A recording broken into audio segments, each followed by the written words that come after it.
this edition of Sightings. 28 years ago, something strange crashed into the icy waters of Shag Harbor, Nova Scotia. I believe that this was a device not of this earth. Now, investigator Chris Stiles says the Canadian government also thinks it was a UFO, and he's got the documents to prove it. George Brijak is a tough New Jersey cop with a secret weapon for corralling killers: his psychic sense. I got sick to my stomach. I knew he was the killer. I knew I was going to get him.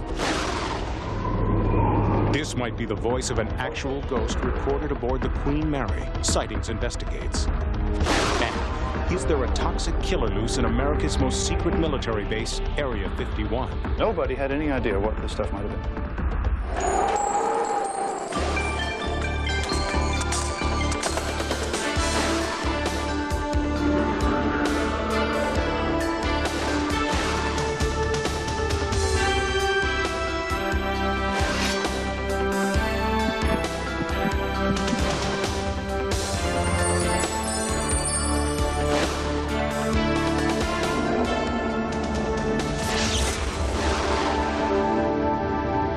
Welcome to Sightings. I'm Tim White. Whatever you do, don't call Police Lieutenant George Brijak a psychic. He bristles at the term. Lieutenant Brijak says his unusual ability is just gut instinct, intuition, the feeling a cop gets after 30 years on the beat. But whatever you call it, this New Jersey police lieutenant has a gift for solving unsolvable crimes.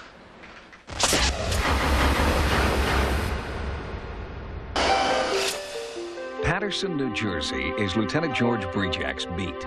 He knows this town like the back of his hand, and he also seems to know something more. Working with George is like working with a super cop, and you have like a human lie detector right next to you. A lot of police officers develop good intuition after years on the force. It's a well-documented phenomenon called the blue sense. But George Brijak's ability is different. I do believe George is a psychic cop. He just knows. He sees things that other people don't see. Brijak grew up in Patterson. His family moved here in the 1940s when the town was prosperous, clean, and safe. It's my city. I know the streets. I know the people. I know what the people think. My city. George Brijak has seen a lot of changes in Patterson over the years. When the mills closed in the 1950s, economic hardship caused many people to leave, and those who stayed, like George's father, were bitter.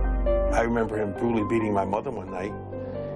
I think about that maybe that's the reason why I was given this gift. It was the love of his mother and his deep faith that helped George persevere through the hard times. He fulfilled his dream of becoming a police officer in 1963.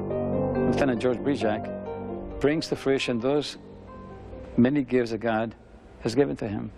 That creates power. No, I know I'm right. I get paid to be right. From the start, Brijak knew he had a knack for police work. He worked hard to develop his talents, but even he isn't prepared to take all of the credit for the special gift he brings to every case. It's crazy because I'll be driving down the street like this, or something will tell me to make a left turn, and I'll make a left turn, maybe go down a block or two and get somebody with a pocket full of dope. The first time George realized he had more than just good gut instinct was also the first time he worked on a seemingly unsolvable case. I'll never forget, it was November 2nd, 1979. We had a homicide in the city of Patterson where a 7-year-old boy was missing for like 3 weeks. The boy's name was Delvis Mateus. An intensive search over all of Patterson was underway. George was assigned to a stretch of track that yielded nothing. When we went to leave, I actually got in the car, like you see on television. I put the key in the car, and something told me, go check the wooded area across the railroad tracks. After leaving the car, I got sick to my stomach, I got upset inside, and I knew I was going to find the little boy's body. George was right. He found the boy's body under a piece of plywood. 2 weeks later, George Brijak had the killer behind bars. After the Delvis Mateus case, the other officers in Brijak's department started to sit up and take notice. Yes, you get an instinct. I get instincts. But this man, certain things, he gets a natural instinct. Sometimes it like bothers you to think that, like, why is it you? Like, why do you have this thing about you? There was a time in Patterson where I think I solved 3 or 4 unsolved homicides in 6 months. It was crazy. Perhaps it's no coincidence that Brijak's most famous case was solved because of his desire to bring a wife-beater to justice. The victim was 24-year-old Candy Austin, who seemed to have led a charmed life until she met John Short. You'd have to say her family was like the Norman Rockwell all-American family. The little house with the picket fence, and just by fate, Candy Austin met John Short, and it became a nightmare for Candy. Candy was drawn to John Short from the moment they met. After a whirlwind romance, they married and had a child. But friends sensed a dark side to John's character. My first instinct when I met John was I just didn't think he was the right man for her. Candy pulled away from her family and friends. She didn't want anyone to know that John was beating her up. The violence continued to escalate. On June 22, 1981, in the parking lot of the Willowbrook Mall, John and Candy had a terrible fight. In his book, Buried Mistakes, author Michael Kaplan suggests that Candy's death may have been a tragic mistake. I don't think that he meant to kill her, but then he panicked and put a screwdriver through her abdomen. John knew that if he called the police, he would surely be the prime suspect. He needed someone else to discover the body. He says to his father-in-law, which was a key word, let's go look for her, meaning you and me. Not, I'm going to go look for her. Let's go look for her. He wanted the father with him. And he says to the father-in-law, you know what? He said, let's check the Willowbrook Mall. Back at the scene of the crime, at the Willowbrook Mall, John Short put on the performance of his life. He runs to the car, John Short. He said, Dad, the door's locked. He tried the door. Give me something to break the window with. So the father-in-law gave him a hammer. He comes back to the car, very excited. He smashes the glass. Short's diabolical plan worked. Candy's father was the first to see his daughter's blood-soaked body lying on the front seat of the car. No one suspected John, and he continued to play the role of the bereaved husband for more than 6 years. I had had a series of dreams about Candy over the 6 years. She'd say, I can't stay, but I just want you to know that I'm okay, but you have to find the person who did this to me. And I had these dreams up until the time I met George. So it's almost like she was guiding me towards George. Until 1987, George Brijak knew nothing more about the murder of Candy Short than what he'd read in the newspapers. But as soon as the case was handed over to him, he felt a strong connection. It was just the kind of case he wanted. I took that file to my camp and read it for 3 days and come back and told my chief. I said, I'm going to solve that murder, chief. George used the painful memories of his own abusive father to help him form a subconscious connection to the victim, the killer, and the witnesses. I felt that he sometimes knew what I was going to say before I said it. I knew inside of me that the father had something important to tell me. And 2 days later, I called him. And I said, Fred, meet me by the TikTok diner on Route 3. I want to talk to you. He was like startled because I knew he had something inside of him to tell me. And what made me feel good about it at that point was that this thing inside of me still worked. He says, I'll never forget. He says, I see my daughter's body every day of my life, the way it was found. He says he had to know the car was there before we got to the mall. George went to the Willowbrook Mall. He climbed to the rooftop parking space where Candy's body had been found. He closed his eyes and relived the crime. He saw the killer. He saw John Short. And I talked to him for a few minutes. I got sick to my stomach. I knew he was the killer. I knew I was going to get him. Again, George Brijak was right. He saw through Short's lies, pierced his alibi, and on February 2nd, 1988, 7 years after Candy's murder, George arrested John Short. He had done what no other cop could do. He was exhausted and exhilarated. I said to my chief, I said, this is great. I said, man, the magic is back inside of me. And when we arrested him, it was like the greatest high of my life. That's right, don't forget it. He doesn't want any plaques or medals. He's not in it for the glory. George Brijak is only doing what his unique gift compels him to do, and he still does it every day. When I leave this earth, my mark is here. I did what I had to do. Where does his ability come from? Why does this cop seem to possess a supernatural power beyond reason And I really thank God for the gift that he has given me, because this is the perfect example how this gift works. George Brijac draws strength from his ability to help mend the hurt in a grieving family. He's also gratified that his ability is the reason why John Short is serving 15 to 30 in New Jersey State Prison for murder. Next, ancient stones reveal prehistoric man charted the stars and performed brain surgery. Was South American civilization this sophisticated? I would say yes.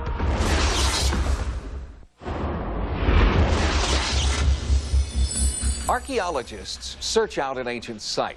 They dig up shards of pottery and hand tools and desiccated bone. And then with these fragments of civilization, they build the jigsaw puzzle that we call history. But a newly discovered piece of the puzzle just doesn't seem to fit. Thousands of carved rocks called the Ica stones suggest that eons ago, humankind had already mastered astronomy, medicine, and even aerodynamics. If the Ica stones are genuine, every history book in the world will have to be rewritten.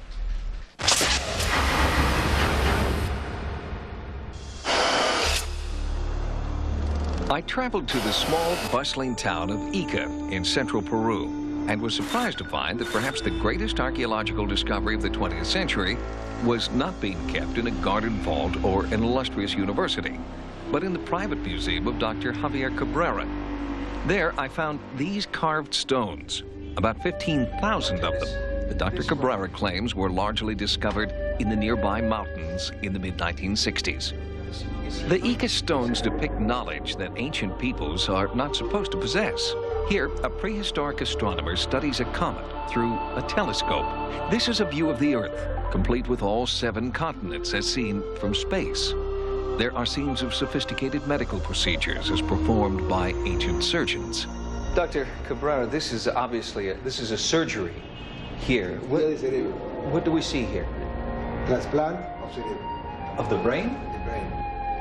How old are these stones, which so accurately depict modern procedures like this heart transplant?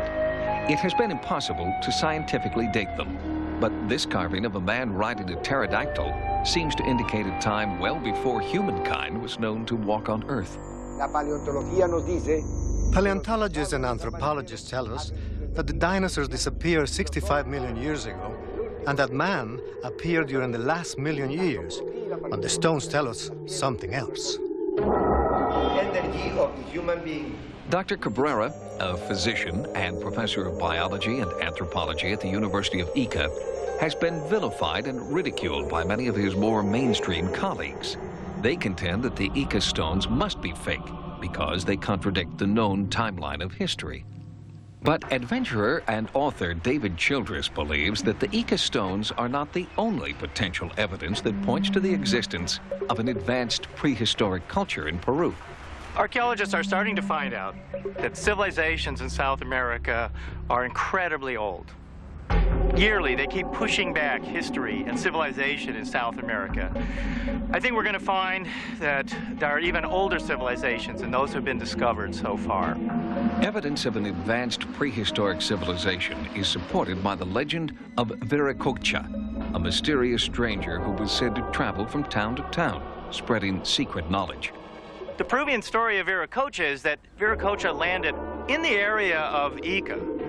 Perhaps someone from Atlantis or some other lost civilization is now a refugee from his own homeland because it's gone, and he literally walks the earth, going from town to town, city to city, and nation to nation, teaching the civilized arts of his ancient country. If they are genuine, the Ica stones will provide scientific support for what is now only legend. But to date, not one single mainstream scientist has been willing to take any serious steps toward authenticating the stones. Dr. Cabrera's collection is so fantastic, so amazing, that official archaeologists just simply refuse to have a look at them. They're just impossible by normal historical standards. Yet what we have with Dr. Cabrera may be something that is so important in a historical way with Peru that we've got to look at it, and we've got to either authenticate once and for all these stones or disprove them. Why do you think some scientists have been so skeptical, so slow to accept the story of the stones? Are they threatened by them? Archaeologists have said these stones are falsifications. If there's one thing I regret, it is not having someone who seconds my opinion. I am simply an isolated investigator whom others attack by saying that these images are things, in reality, that I myself ordered engraved. Skepticism about the origin of the Ica stones began with the discovery itself. Newspaper accounts were vague, describing the stones as part of a secret hoard found at an undisclosed location. The police, suspecting grave robbing or antiquities smuggling, interrogated Basilio Mendoza, who was said to be selling similar stones to tourists. When questioned by police, Mendoza claimed that he had carved all 15,000 of the stones himself. He also sent a confession to the newspapers. Case closed, as far as archaeologists are concerned. But before you return a verdict of guilty, consider this. If Mendoza had stuck to his original story of finding the Ica stones at an ancient burial site, he would have been charged with a violation of the country's strict antiquities protection law, a crime punishable by a lengthy prison term. By claiming he had manufactured the stones himself, Basilio Mendoza was able to both keep out of jail and continue selling the stones. When the stones are put in their proper order, the message I read has not only to do with Peru and its territories, but with the world. And although this sounds like an exaggeration, the universe. Dr. Cabrera believes that his interpretation of the stones offers a challenging message about not only the past, but also the future, and that is why traditional scientists have rejected the legitimacy of the stones. We are living in apocalyptic times. Why? Because man has reversed the purpose of life, and selfishness is causing him to lose the balance of the planetary ecosystem. All the wise men of the world know that we are headed towards a cataclysm. Author of Fingerprints of the Gods, Graham Hancock, has found this same apocalyptic message among the ruins of many other ancient civilizations. We have inherited a remarkable legacy of knowledge from what appears to be a highly sophisticated and advanced civilization that was destroyed in an enormous cataclysm. And what this legacy repeatedly and urgently warns us of is that the cataclysm will recur. These warnings may sound extreme, but there is scientific evidence that, through the millennia, major Earth changes have significantly altered our planet. What artifacts could survive this kind of global cataclysm?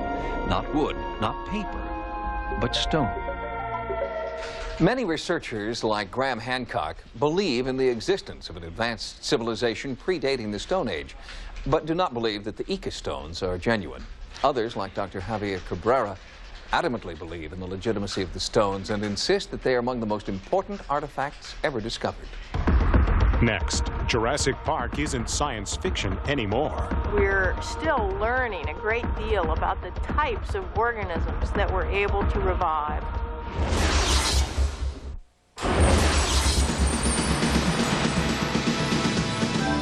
Here are some of the stories Sightings is following in the news. Ancient enzymes are being extracted from insects found in prehistoric amber. It may be the first step toward a real-life Jurassic Park. Robin Steele is the president of Ambergene Corporation, a small biotech firm in San Carlos, California. Since 1992, Ambergene has been successfully reactivating microorganisms trapped for millions of years inside ancient amber. We step back and really marvel at what we're doing. And our hope is that we're going to be able to find some very exciting information that can help us understand the secret of life, essentially. Ambergene technicians believe that propagating ancient organisms will now have important commercial applications. Better laundry detergents, tastier beer and wine, stronger paper products, and most importantly, more effective antibiotics. If we can find an organism that produces an antibiotic that is effective against these multiple drug-resistant bacteria that we have nowadays, it certainly will save a lot of lives. So I think there is a tremendous potential for a discovery that would really help. 100 million years ago, these tiny organisms got stuck in tree sap, which fossilized, creating a suspension chamber we call amber. Hypothesis is that these microorganisms, because they're ancient, they are producing chemical compounds that are novel in structure, chemical compounds that are not found in modern organisms. Ambergene was the first company to develop a process that allows scientists to reach the mummified remains of insects inside the amber without compromising the microorganisms dormant within them. If you saw Jurassic Park, you have a pretty good idea where some people find all this may lead. We just don't know. We're still learning a great deal about the types of organisms that we're able to revive from this ancient amber.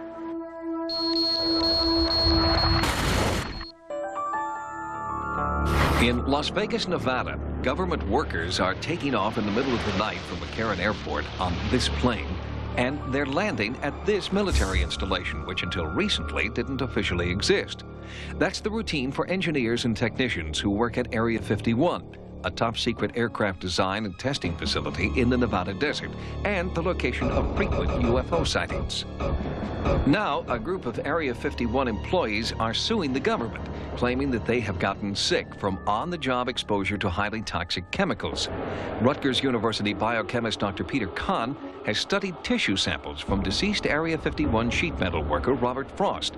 Dr. Kahn found levels of dioxin and dibenzofuran never before found in any human. When I first saw his profile, my reaction is, what on earth has the man been exposed to?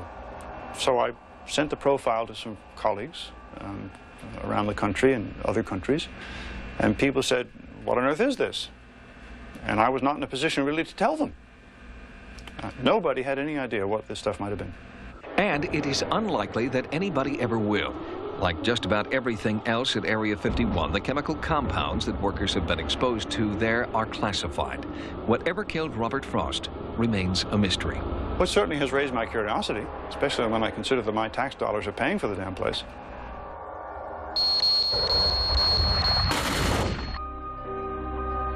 In Antarctica, scientists have confirmed for the first time an unprecedented increase in the melting and disintegration of this polar ice cap.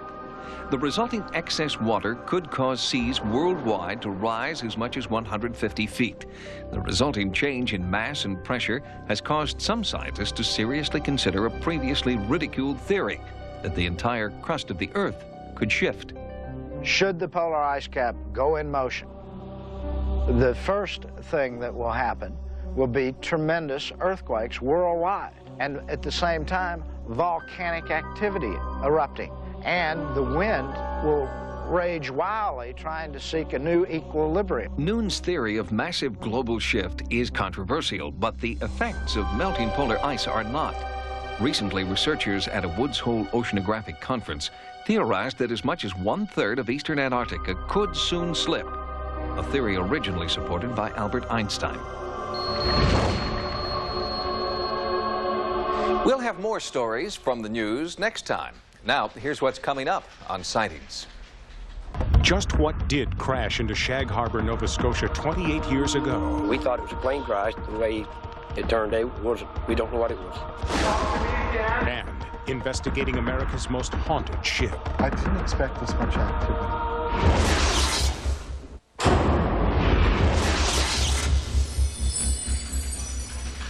While it may be true that the Mounties always get their man, on October 4th, 1967, they apparently let a UFO slip through their fingers. It was on that day at 11:45 p.m. that a mysterious craft plummeted into the waters of Shag Harbor, Nova Scotia in southeastern Canada. Now, nearly 30 years later, the answer to the Shag Harbor mystery is about to be uncovered.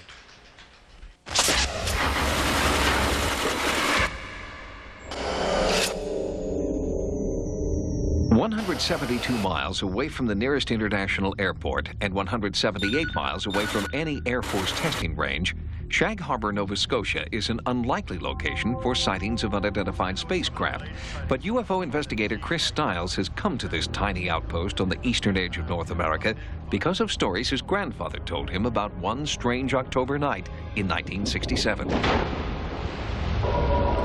Stiles has uncovered an extraordinary paper trail of evidence, confirming that something anomalous, something very unconventional, crashed into the Atlantic off the coast of Shag Harbor, just as his grandfather had always described.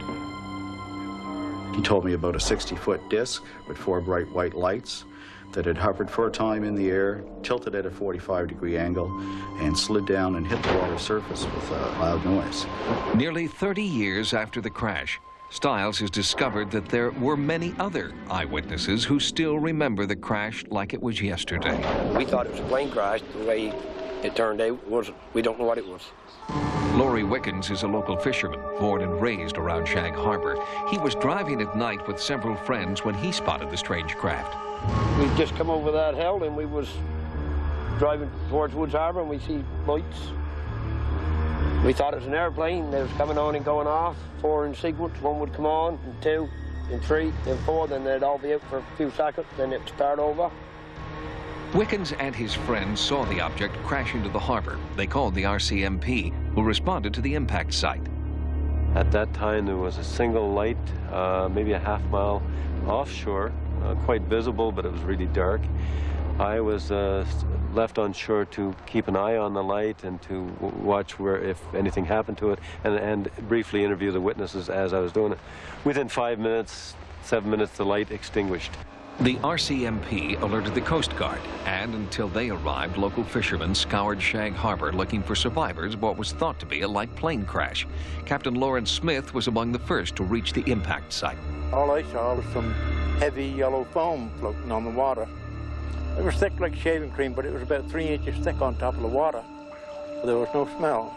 And I thought then, well, you know, if a plane crashed and it skidded across the water for a ways, that it wouldn't make a foam. But then I couldn't figure out why it would be yellow. Early search and rescue efforts were conducted in full view of the public. Films were made. Newspapers carried the story as front-page news. Then, without warning, there was no more public disclosure. Chris Stiles believes this is because of what may have been found there. I believe that this was a device, possibly a craft, possibly a probe, from another intelligent civilization, not of this earth. Stiles has reached this conclusion after examining hundreds of documents obtained through the Canadian version of the U.S. Freedom of Information Act. Among the documents he has uncovered is this Canadian Armed Forces memo stating that the Rescue Coordination Center conducted preliminary investigation and discounted the possibilities that the sighting was produced by an aircraft, flare, or any other known objects. There were a number of related sightings that night. In those hours before, an Air Canada flight saw UFO activity on the horizon. They were greatly disturbed. There was apparently large explosions occurring. And as the phenomena approached the aircraft, there was a lot of communication with the towers. And eventually it was decided to vacate the airspace and seek alternate routes. Even more eyewitness accounts were found in a secret RCMP file. Captain Leo Howard Mersey was the master of a dragger. He had 18 men aboard. All were witnesses to 4 UFOs in the distance on the water surface. They had radar returns, and after observing them for 2 hours, one of them became airborne and arced in the sky southwest toward the Shag Harbor area, which was 175 miles away. As a public search for the craft began in Shag Harbor, behind the scenes, many people have come, including locals, to tell a story that while this operation was going on in Shag Harbor, there was another operation up the coast about 25 miles away off of Government Point. In 1967, Government Point was the site of a super-secret military base. Former base divers claimed the search at Shag Harbor diverted attention away from the UFO's final resting place, off Government Point. While they were down there, there was still activity going on. They were reluctant to confirm details, but they knew that this thing was being repaired. As one person told me, the other object was standing nines for it, is the expression they use, sort of overlooking and giving it protection, assistance, whatever was necessary.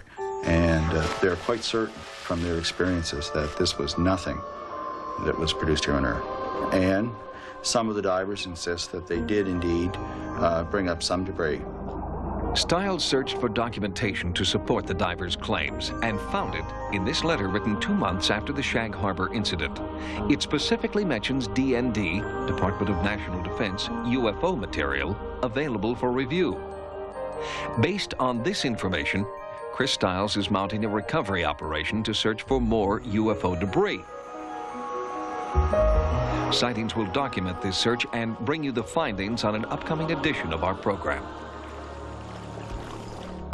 Next, is the Queen Mary the most haunted spot in America? In my opinion, there are at least 600 ghosts that walk these corridors.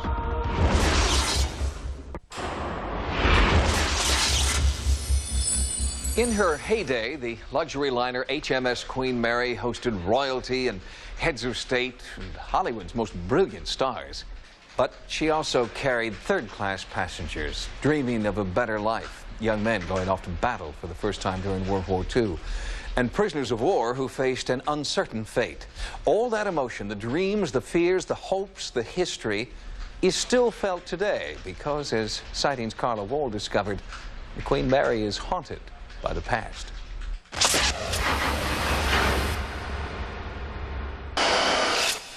You don't have to stay here.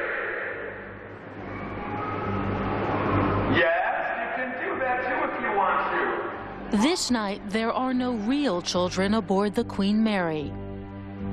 I want to go back, then I want to go back. Yes! I want to look. I'm looking. Psychic Peter James believes that the tiny voice calling out to him is physical proof that the restless spirit of a child is trapped inside this aging luxury liner. Let me help you. Okay, talk to me again.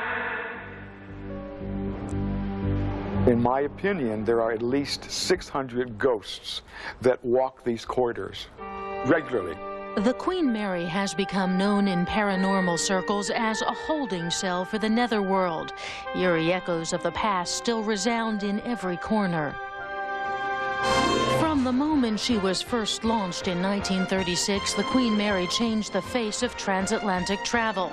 She was the fastest ship in the water, built to carry the world's rich and famous. But World War II changed all that. The great liner was stripped and put into military service, ferrying soldiers and prisoners around the world. It was during the war, says ship officer Jenny Palmer, that a macabre incident turned the seas around the Queen Mary red with the blood of innocent men. One of the escorting cruisers, when she was approaching the Scottish shorelines, turned accidentally in front of the Queen Mary, and the Queen Mary hit this cruiser. It was called the Curacao, and 336 men were lost. Because of the danger posed by enemy submarines known to be operating in the area, the Queen Mary was ordered not to stop for survivors. The pathetic cries of dying men went unanswered but not unheard as the ship slowly sailed away. Has that chilling event from the past somehow been imprinted on the present? Paranormal researchers Richard and Deborah Sennett believe the Queen Mary is a classic site of what's known as residual haunting. At Sightings' request, the Sennetts have joined Peter James and a team of support technicians for a late-night surveillance. They've brought the tools of the paranormal trade, an electrostatic voltmeter to detect anomalous levels of static electricity, a thermocouple to measure minute temperature fluctuations, and highly sensitive microphones attached to digital recorders. 3D photographs will be taken with a stereoscopic camera, and heat-sensitive video imaging is provided by a thermovision camera. When you come, what are you looking for? We're looking for evidence of paranormal activity. I mean, it's one thing to have a collection of stories about people sighting ghosts, but if we can get evidence to prove that there is something here. At 1 a.m., the investigators are concentrating their activities deep below decks in an area of the ship not open to the public. Suddenly, we heard strange sounds resonate through the hull. Hear it? Hear it? Hello?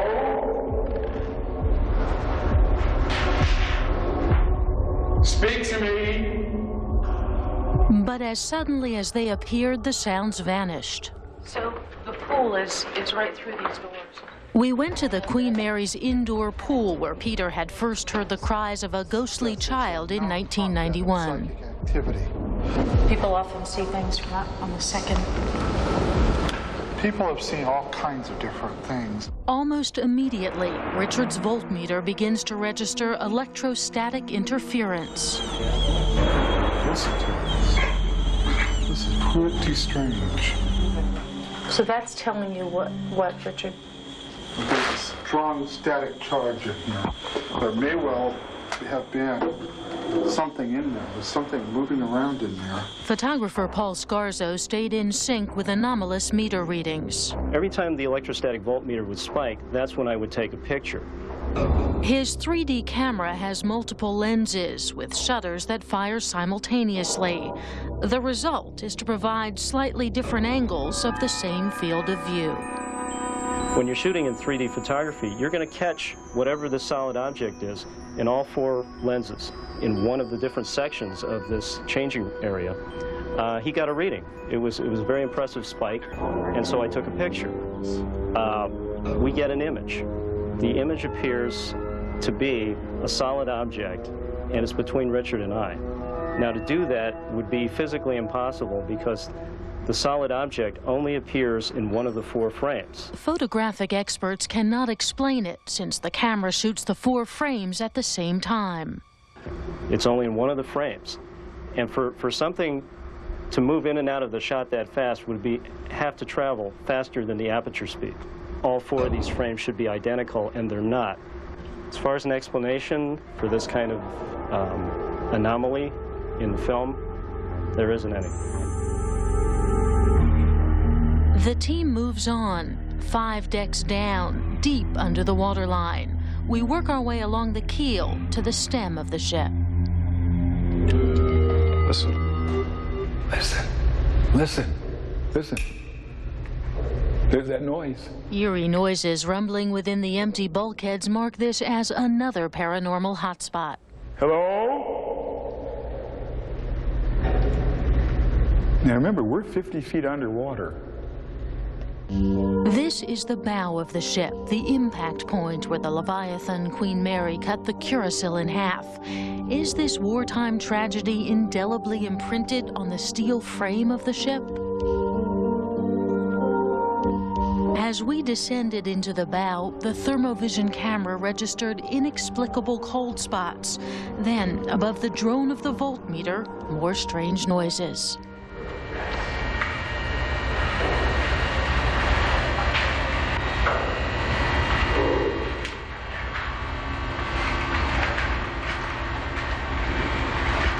Amplified, the sound takes on some of the characteristics of a deep human voice.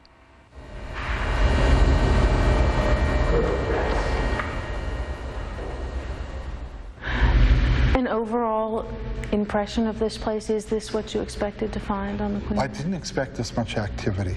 That's honest. I expected we'd get something by the pool and maybe something in the engine room, and the stories all indicate, you know, there's several ghosts here. I'm willing to say that there's much more than several, that there's a lot of psychic impressions on this ship. In the many years that I've done ghost research, I would say, by far, no question, that in my opinion, the Queen Mary is one of the most haunted places in the country. Speak to me. Talk to me. There's an interesting expression many of us use to describe the feeling we get when visiting an historic place like the Queen Mary. We say it has a sense of history, that there's a tangible sense of the past imprinted on the present. That's the same definition many paranormal researchers use for the word haunting. Next, from outer space to cyberspace, UFOs have found a home on the internet. it will dwarf the power and the reach of other media.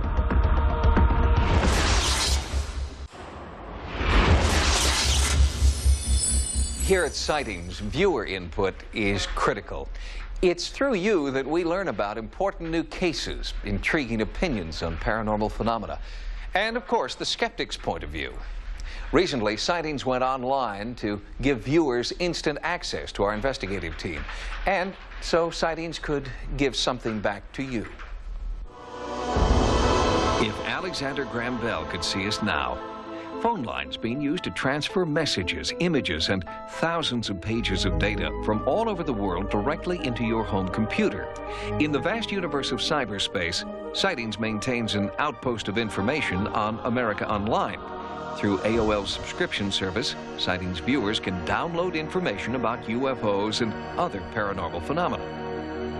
Sightings has also made it possible for AOL subscribers to exchange information with other paranormal enthusiasts and talk live with Sightings' own experts. Why would the government cover up a balloon crash for so long?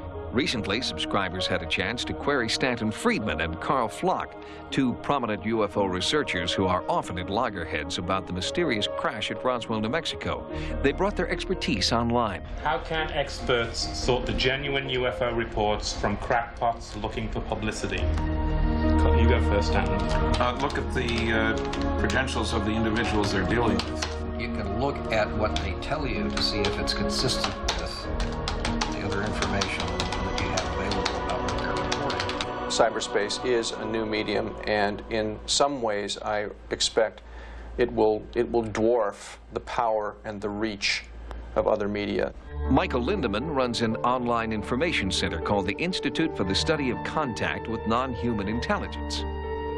I actually think there's a very good match, in fact, between people working on the UFO subject and people in cyberspace. In a room full of UFO enthusiasts, you find lots of people with advanced degrees and lots of people with computer skills. Nicknames can be used instead of real names online. This anonymity encourages hoaxing, but also allows reluctant witnesses to come forward. More and more people will tell stories or share experiences and insights that they have literally kept to themselves all their life. And the story set apart by itself may be only curious, but set in a constellation of other stories from equally solid people, it becomes a phenomenon. It becomes something important. Online, Sightings periodically conducts opinion polls on a variety of paranormal topics. Recently, we asked the question, do you believe that the government is involved in covering up the truth about their involvement in UFOs? Over 90% of the respondents answered yes. The U.S. government is covering up what they know. Through the online service, you can participate in the Sightings opinion polls. We'll bring you the results on future programs. If you've had a paranormal experience, please write to us at Sightings. Sightings can also be contacted at America Online at keyword Sightings. At the Sightings Forum, download images, sounds, and QuickTime clips. Also, join us daily in our chat room, live on AOL. Until next time, remember, no mystery is closed to an open mind. For Sightings, I'm Tim White.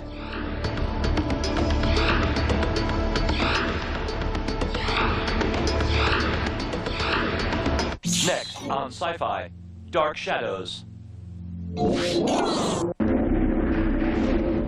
Sci-Fi World. Monday, Superhuman Land. Tuesday, Creature Land. Wasting time. Wednesday, Intergalactic Land. Danger. Thursday, Fantastic Land. Friday, Inhuman Land. Sci-Fi World, chain reactions of sci-fi's greatest hits. Weekdays, 11 to 4, Eastern and Pacific on Sci-Fi.